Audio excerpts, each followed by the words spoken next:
So guys, meron tayo ditong organic skin. Ito pa yung deodorant. So tapos na tayo syempreng maligo. So guys, kung meron kayong katulad ng black underarm, maitim yung kilikili ninyo, tapos chicken skin, tapos katulad ko na pawisin, lalong-lalo na kung may putok kayo. So ito po yung ating gamitin guys kasi maganda siya. Tapos ang amoy po niya, ganito yung kanya no, roller.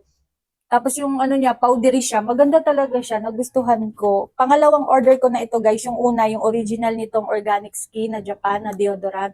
So ito, yun yung bago nilang labas. So ayan. Pagkatapos ninyong gamitin, iganon nyo lang. Yan, ikalat ninyo para mamuti.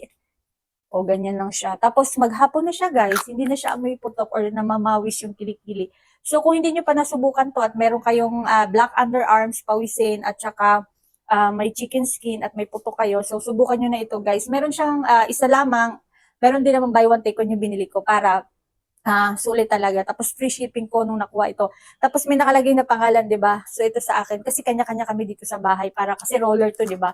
Hindi naman siya spray para kung akin lang, 'di ba? O yan.